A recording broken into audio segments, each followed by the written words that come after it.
Assalamu alaikum warahmatullahi wabarakatuh. Nawatakia Idi njema Waislamu wote duniani. Na wale wana wachumbuni, wana Chumbuni, Karakana, Mwemakumbi, nadhani kwa habari haraka niloipata, kesho swala ya Idi itaswaliwa katika viwanja vya studio kama kawaida.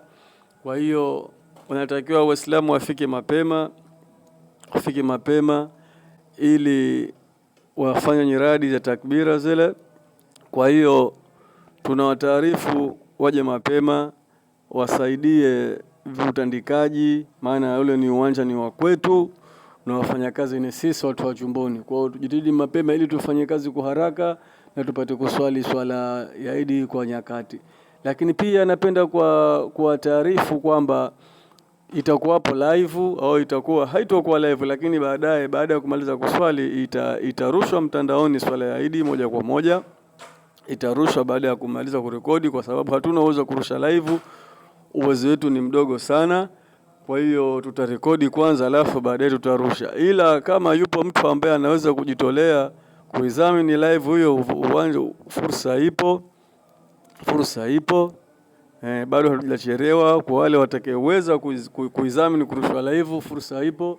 Lakini wale ambao watataka kuchangia hiyo kurushwa mtandaoni baada ya kumaliza kurekodi, bado hali zetu ni changa sana. Kwa hiyo tunachelewa sana kurushwa, kwa sababu hali inakuwa ni changa, hali inakuwa ni uwezo wa fedha unakuwa ni dogo, na maana kutumia MB, kutumia internet inakuwa ni harama. Kwa hiyo inakuwa ni pesa tunayopata inakuwa ni kidogo, kwa hiyo inatia kidogo inachelewa kuruka kazi. Kwa hiyo kwa wale ambao wanaweza kuichangia hii ili itumwe mitandaoni kwa haraka, pia ipo fursa ya kuchangia.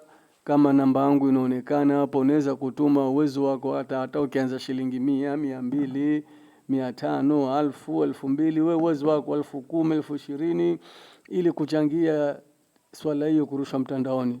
Kwa hiyo wana vijiji wa Chumbuni, Karakana, Mwemakumbi,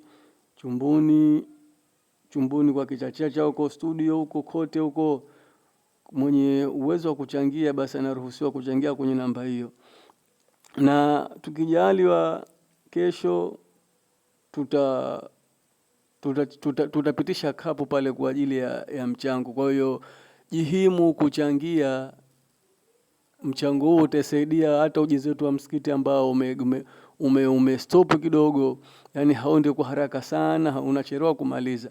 Kwa zikipatishwa kapu, jitahidi uje na mchango wako ili na wewe upate kuchangia ujenzi wa msikiti. Wa hadha, salamu alaykum wa rahmatullahi wa barakatuh.